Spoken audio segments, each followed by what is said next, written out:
Hi, I'm Mansi Karna, and today I'm here to discuss on the steps involved in making of a criminal. Interesting, isn't it?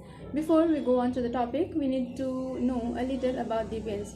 From sociological perspective, deviance is an action or behavior that violates social norms or formally enacted rules. Such action or behavior stands contrary to the dominant norms of society and to the institutional setup that a society enjoys. There are two types of deviance, formal and informal deviance. Formal deviance is one that violates norms that have been codified into law. It may include theft, murder, robbery, rape, etc.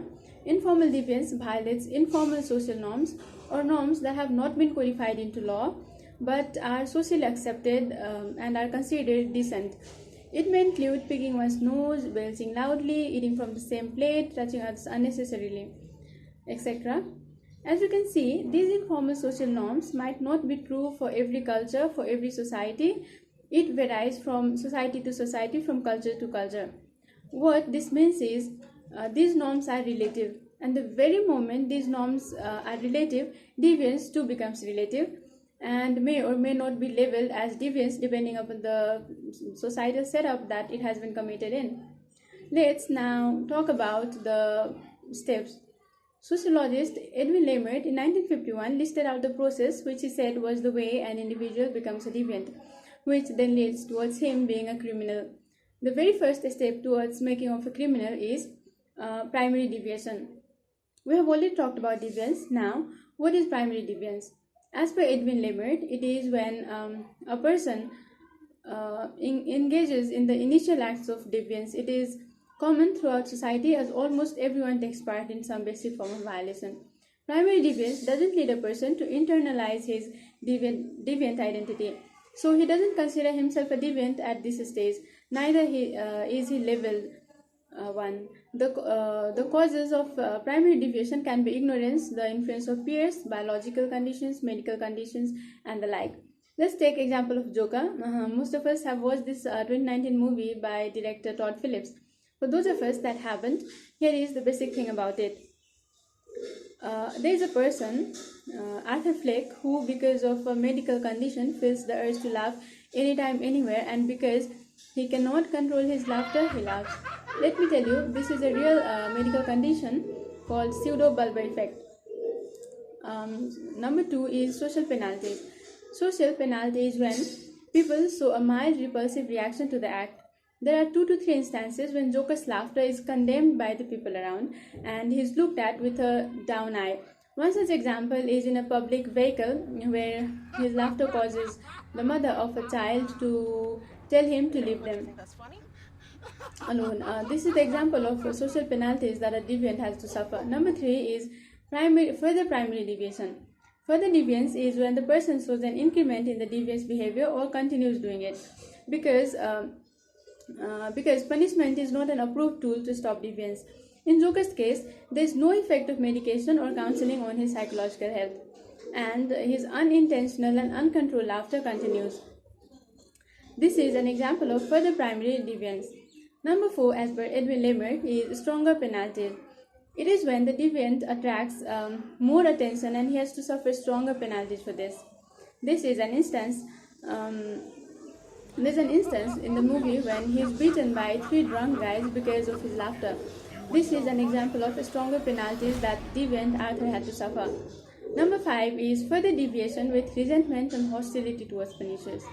Arthur, who was psychologically unstable, could not think of murdering at any condition, even in self-defense. But he does. He, upon being beaten by the guys, pulls his gun out and shoots 2 of them and chases the third one out of the train only to kill him on the stairs, though in self-defense.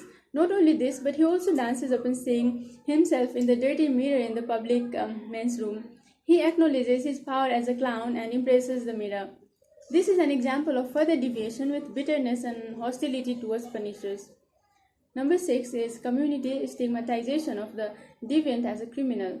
Now is the stage where the community stigmatizes deviant as a criminal, like in the case of Arthur. The dominant class labels him and his class as clowns, and the police is really looking for him everywhere. This is the stage that gives rise to deviant performing secondary deviance. Here we need to know a little about leveling theory. You know, as per Frank Tannenbaum and Howard S. Becker, people judge and define someone's behavior or action as deviant or conformist, and in doing so, stereotype them. Becker believed social groups to create deviance by making rules which, upon being broken, cause deviance. As such, the theory suggests that deviance is caused by deviance being labeled, that is, it places the cause of deviance on the very act of labeling. As per this theory, if not labeled deviant, a person won't be deviant. This is to say, masses have the power to stop somebody from the very act of deviance by not labeling them. In short, the label arouses the one being labeled to internalize the label and finally act as per the label to conform to it, so that they can abide to the ascribed label and in doing so gain a sense of fulfillment. For instance, someone who is convicted of theft does start viewing himself by this definition of thieves and cannot change himself anymore, not even if he wants, like happens in the prison system. Becker says deviance is not a quality of the act a person commits, but rather a consequence of the application by others that say that they follow rules.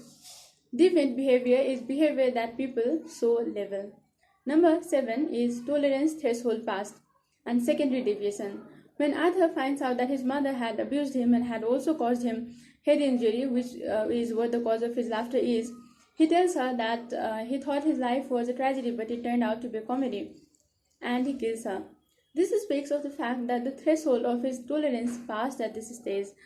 This act has been committed after him being labeled a deviant, a criminal, and therefore is an activity of a secondary deviant.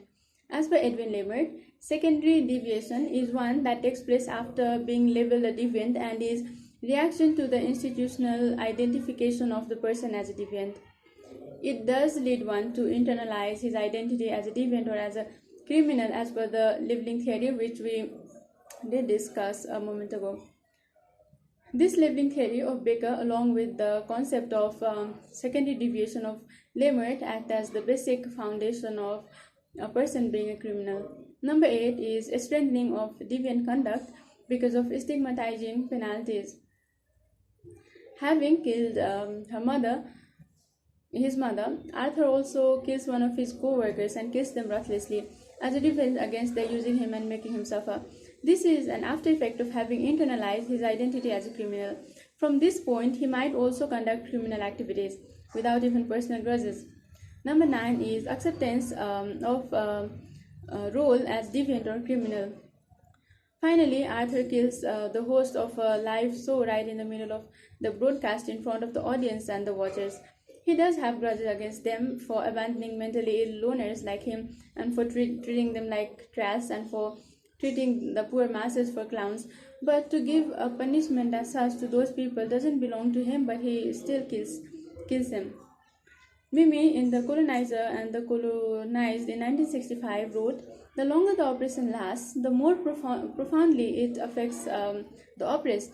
It ends by becoming so familiar to him that he believes it is a part of his very own constitution, that he accepts it and cannot imagine his recovery from it."